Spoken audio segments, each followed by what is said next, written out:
Hi everyone, how you doing today? We're in my front room today. I'm sitting down today because I've got a bit of a poorly back. If you're around, do jump on and say hello. It'll be great to see who's on today. And for those of you who don't know me, I'm Sally and I help people overcome anxiety and depression and all of the things that kind of go with anxiety and depression, all the physical ailments, through creating a fantastic mind-body collaboration. I also help people enjoy public speaking and overcome the fear of public speaking, and I help people with their voices. I am first and foremost a singing teacher. I've been doing that for a while. So if you are here, jump on and say hi. Hi Rachel, thanks for watching. Who else is around? Jump on and say hi. Let me know how you're doing today. It's a gorgeous day here in Brighton. Hope it is where you are too. And so today's live is all about pondering new perspectives and why that is important, and it is part 4 of the intro series that we're doing here on the Anxiety Compass. So if you haven't already read the pinned post, which is all about how to use this group, do that afterwards. Hey Rachel, good to see you. Yeah, have a read of that afterwards. So there are 8 different hashtags which are all about kind of categorizing the conversation, if you like, so the conversation sort of stays focused. But that said, if you want to say anything relating to anxiety that you're not quite sure how to fit into a hashtag, don't worry about it. Just put it on anyway. The most important thing is to get the group going, get the conversation started. So today's hashtag is about new perspective. So it's hashtag new perspective. And the idea is really to get you guys reading, to get you guys inquiring, to get you exploring and opening your minds up.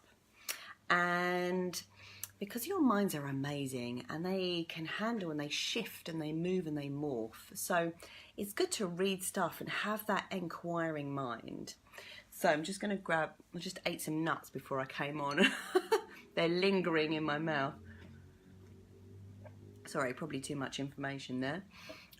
Now, I am a massive audiobook fan. I subscribe to Audible and I think I pay about 60 quid per year and I get 12 books. Now, you can actually send books back if you don't like them. I've even finished books, loved them, and sent them back and got a recredit. So it's completely invaluable a completely invaluable way of gaining insights and wisdom. And, you know, I listen to them when I'm walking. I listen to them when I'm driving. I listen to them when I'm doing my housework. I literally absorb myself in this knowledge and wisdom and insights. And I really think as an anxiety sufferer, it's important to get perspectives on our condition, because let's face it, it is a human condition. It's not just, you know, it's not a rare thing. A lot of people experience anxiety in this day and age. And there's a lot of stuff we can do about it. There's a lot of information out there. So, why do I think it's important to ponder new perspectives if you're an anxiety sufferer? Well, I have come up with 4 reasons, came up with them this morning. And my first reason is because when you are pondering new perspectives, it really allows you to be in the receptive mode. Now, as anxiety sufferers, we will be in a mode of doing. And when we stop and when we sort of expand our awareness, we allow stuff in. And this is called being in the receptive mode. When you allow answers and insights to flow to you. I'm just going to move back a little bit here. And there's a quote that I came across recently saying, we can't receive if we think we know everything. And I love that. If we think we know everything, we are resistant. We are blocking, we are stopping the flow of this positive energy coming towards us. Now, a lot of us have read books that have changed our lives. I have read, you know, back in the day, I read the Celestine Prophecy, I read Conversations with God, and those books really, really woke me up, and I was preaching about them, and I thought, you know, this is like my Bible. It was so much wisdom in there. But of course, I mean, that was in 1999, and we're in 2018 now, and things change, things evolve, things move so quickly, especially with the World Wide Web. So that's why I think it's important to keep your knowledge refreshed all of the time, because things change so much. You know, the Bible is so outdated. I mean, there's a lot of wisdom in there, but it's outdated. There's science, there's new technologies, there's new discoveries being made all of the time. And if we can keep ourselves sort of on top of that all, it gives us this fresh insight.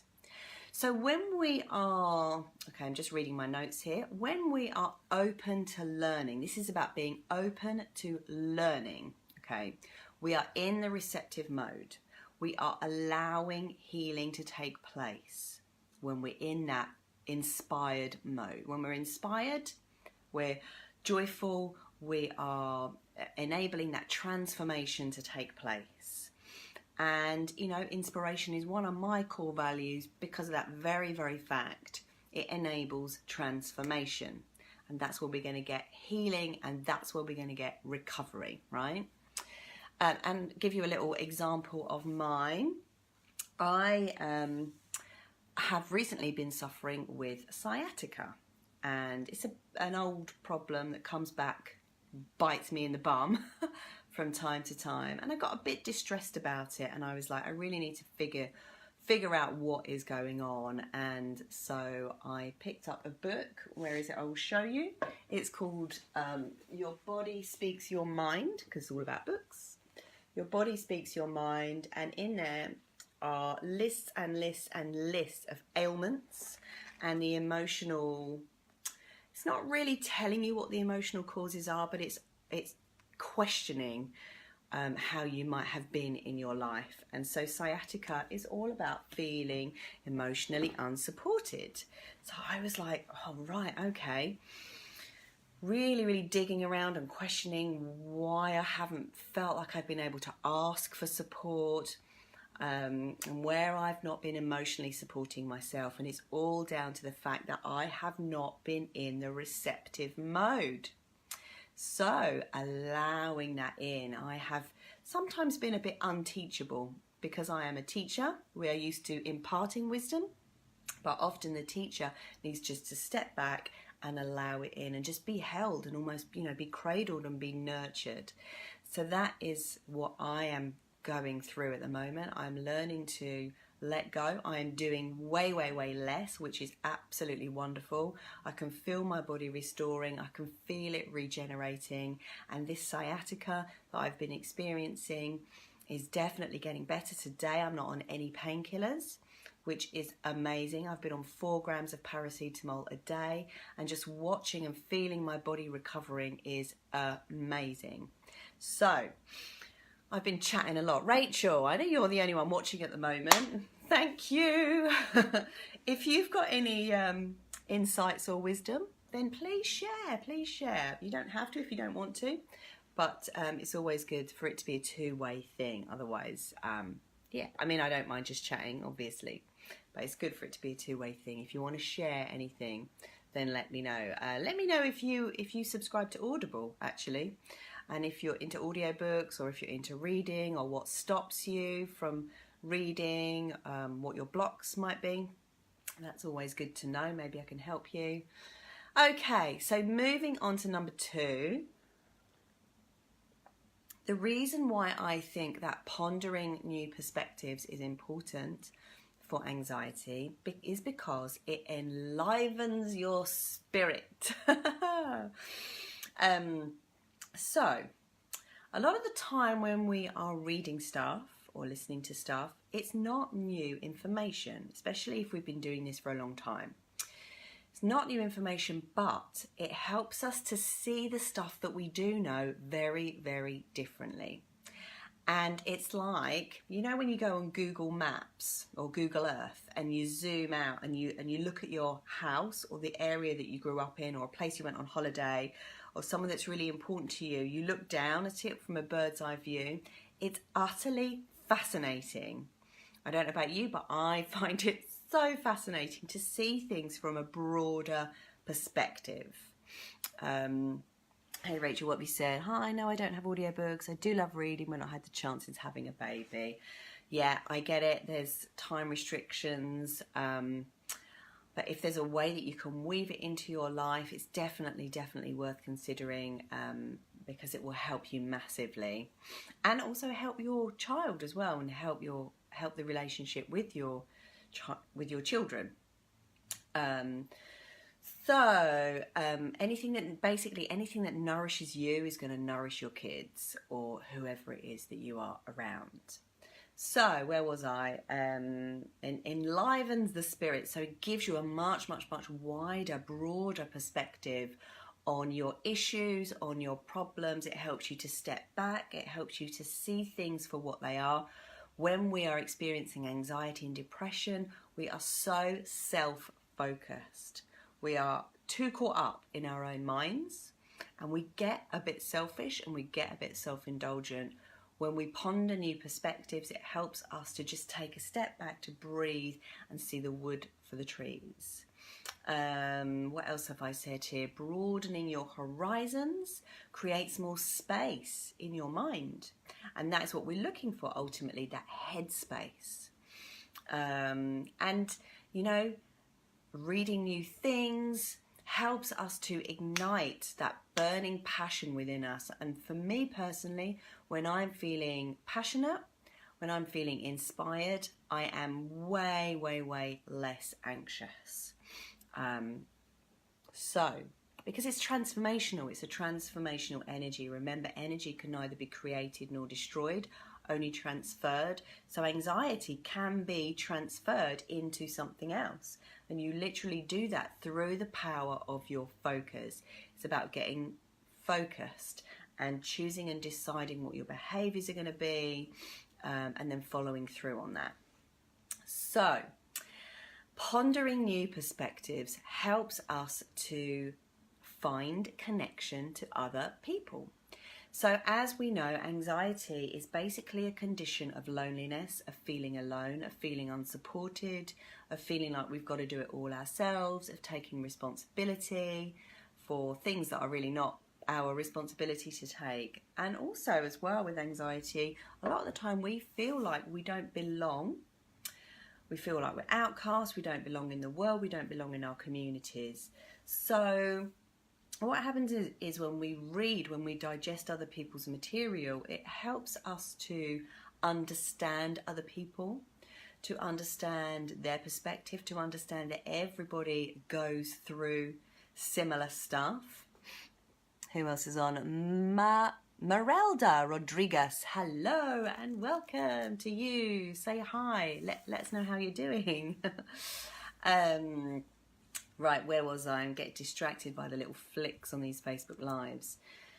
Yes, so when we ponder new perspectives, it helps us to empathise more with other people, to realise that the human condition is everyone feels like they're different. Everyone feels like they are weird in some way. And when we seek to understand those people that we don't understand, it helps us to feel the same, to feel like we belong to just one human family.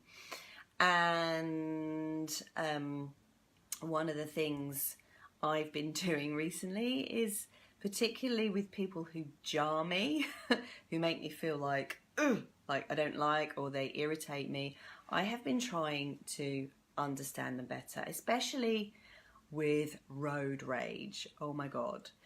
So I tend to think about road rage as the person behind me is obviously angry. What is their pain? What is the pain underneath their anger? Sometimes it's not always possible because, you know, you're in the moment and you're like caught up in it. But if you can just kind of take a few seconds to go, what is happening here, and question what is underneath the anger. Underneath anger, there is always fear, and there is always pain, there is always hurt. And then it's about empathizing, tuning into that empathy to understand that we are all experiencing that stuff. And what else do I want to say? Finding connection to others.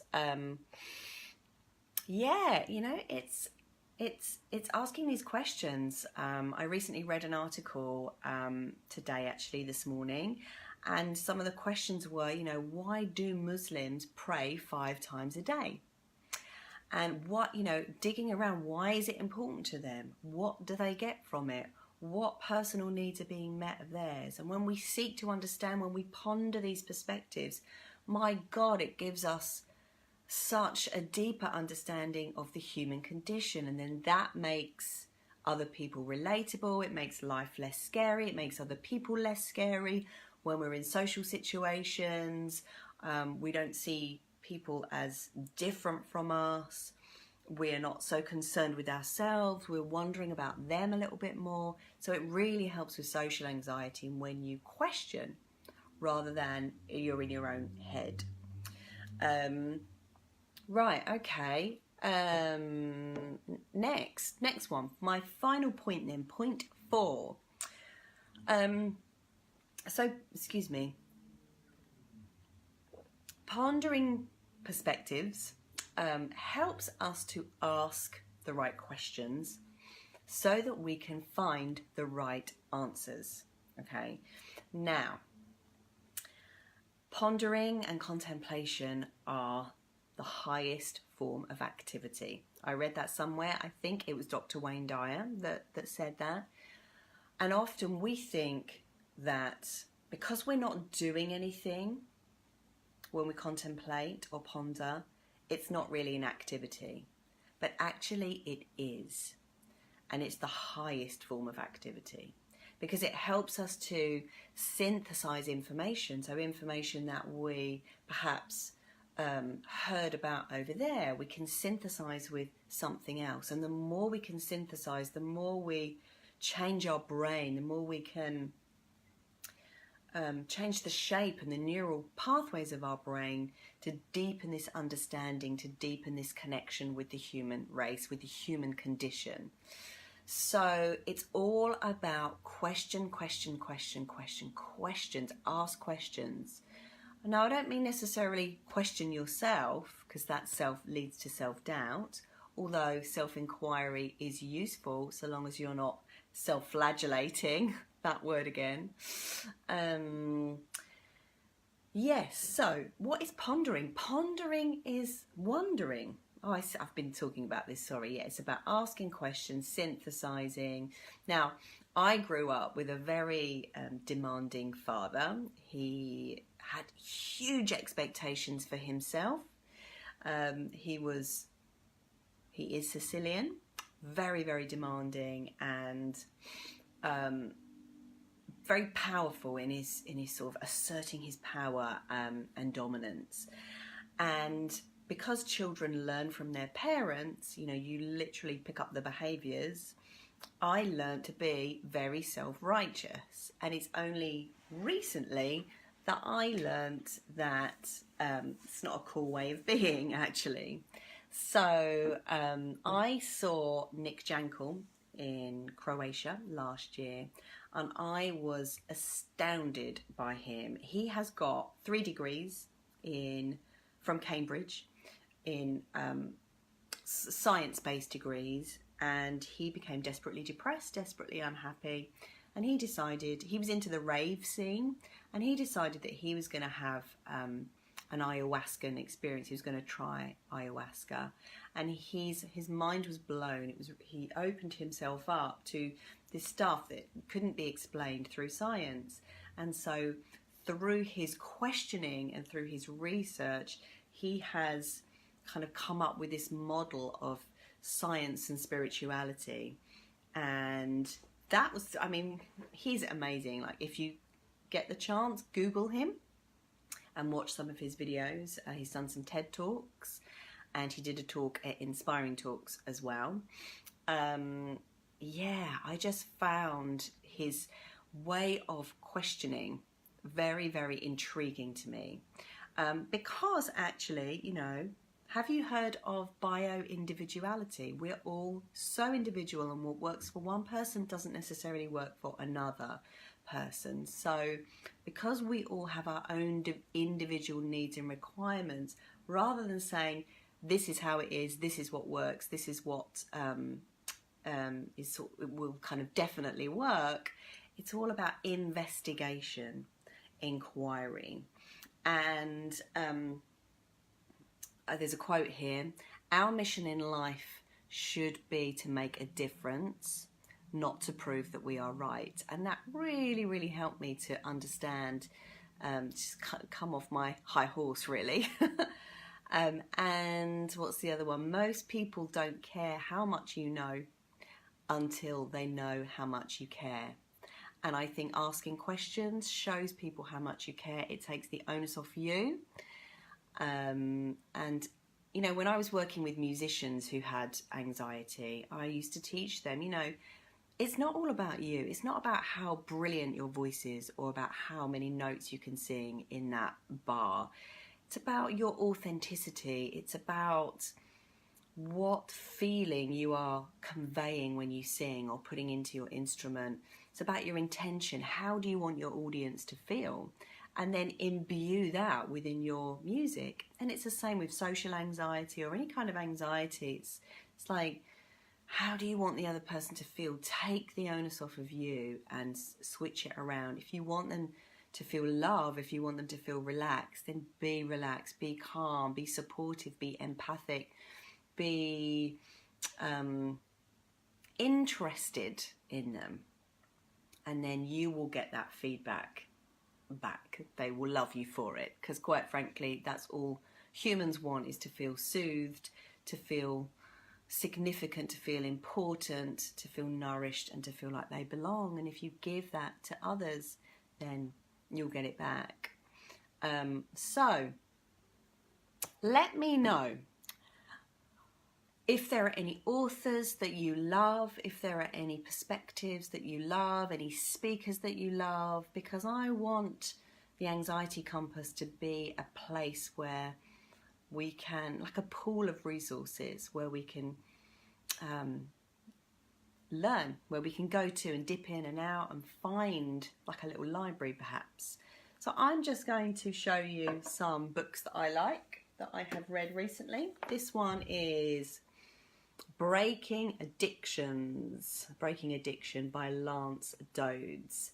And my number one takeaway from this book, I learnt that people who have addictions feel trapped on the inside and often feel very helpless, and it's come from childhood conditioning. And normally before an addiction takes place, there is a feeling of anger at feeling helpless or trapped. So this anger or this rage comes up, and then we reach for the addiction, whatever it may be: sex, it might be food, it might be cigarettes, alcohol, and we use that to suppress those difficult emotions that we're very, very resistant to feeling. And the solution to breaking your addiction is to get very, very real, get very, very honest with where it's all come from. And I do that in my RTT sessions with my clients. We go back into regression to find out the first time somebody felt this sense of helplessness when they were younger. And then it's about, as an adult, kind of consciously recognizing the process of feeling helpless, angry, and then you reach for the addiction, and then learning to break that cycle. There's lots and lots of stories in here, and I love stories because stories stimulate oxytocin, which is the bonding hormone. And I'm not very good at actually reading because I like to do two things at once, and the audio is much better for me. But there's so much gold in here. Even if you're not particularly addicted to anything, we've all got our little addictions. Maybe it's the phone, maybe it's TV, maybe it's gossip, maybe it's smaller addictions that we don't really class as addictions, but it gives you a really, really good insight and understanding into yourself and your behaviours.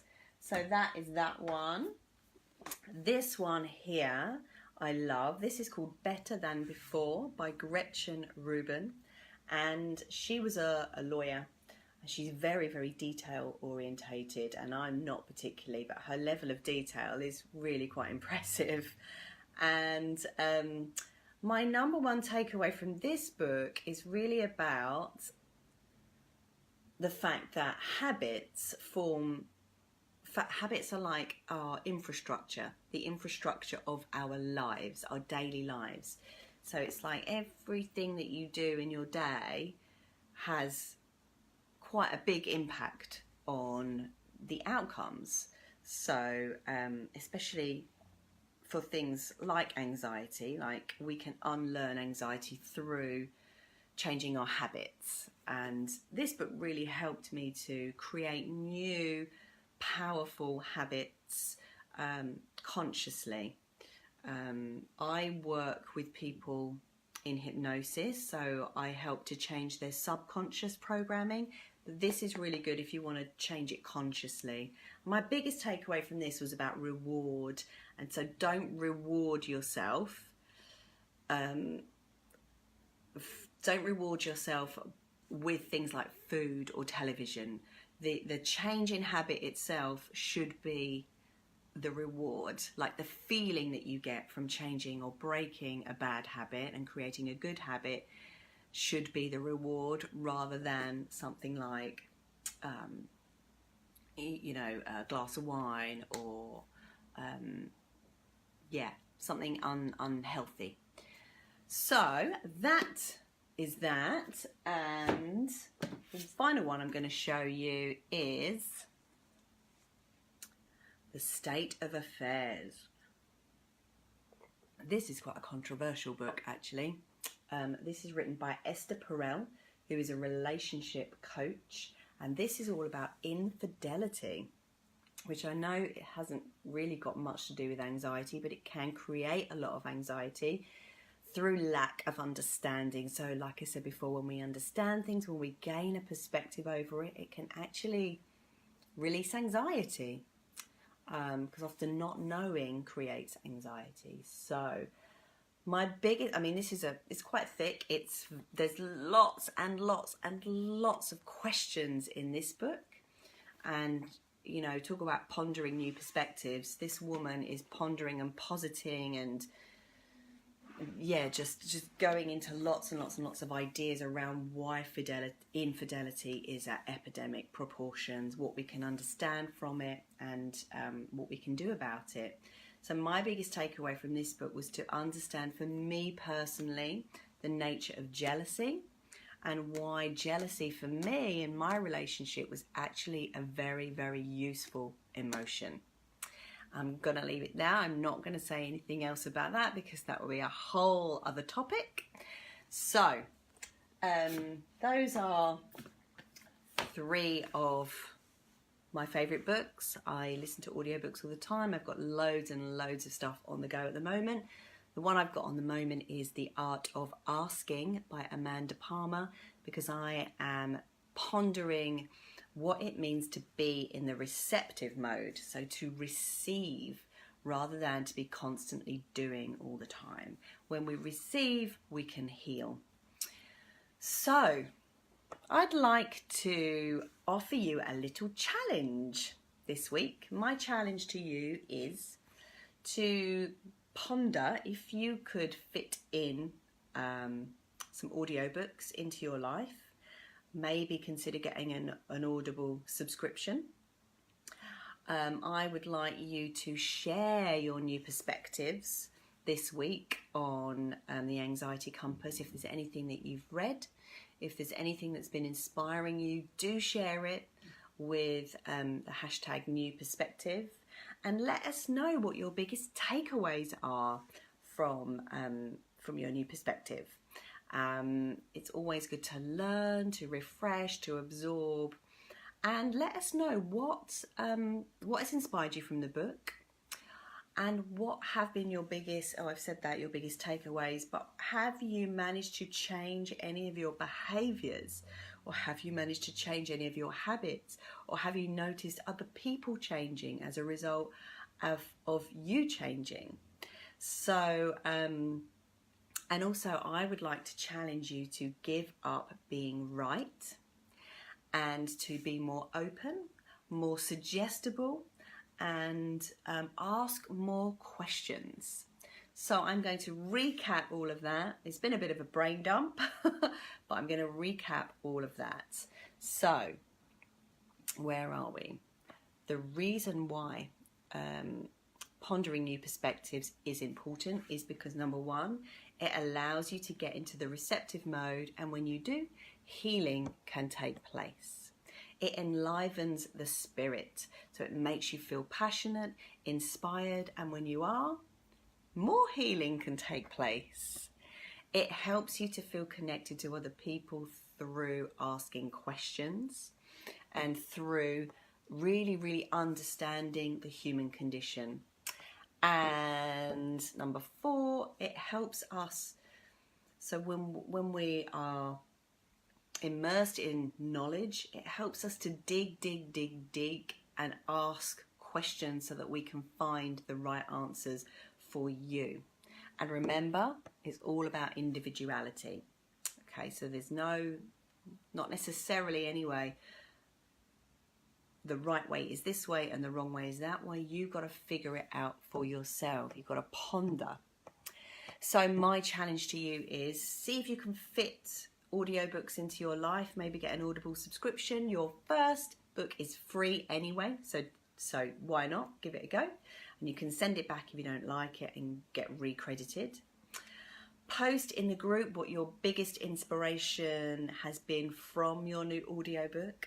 So what were your biggest takeaways? What did you learn? What did you get inspired by? Have you changed any of your behaviours as a result, or have you noticed anybody else around you changing as a result? And give up the need to be right. Ask more questions. So that is it for today. Thank you for staying with me for this half an hour. If you've enjoyed this video, if you enjoy the Anxiety Compass, perhaps you'd like to share the group and invite people to the group. Next week, I'm going to be talking about the dreaded comfort zone. So why it's so important to stretch your comfort zone if you're an anxiety sufferer, and also why we need to celebrate our achievements. It's so important to give ourselves recognition for what we have achieved. And if any of you feel like you would like to have a call with me to find out if I can help you in any way with a hypnosis session, I will pop a link in the description above. And feel free to comment. I'll get back to everybody if you're watching the replay. So that is it. Thank you so much, Rachel and Merelda, for staying with me today. Lots of love. Have a wonderful day and see you next time. Bye.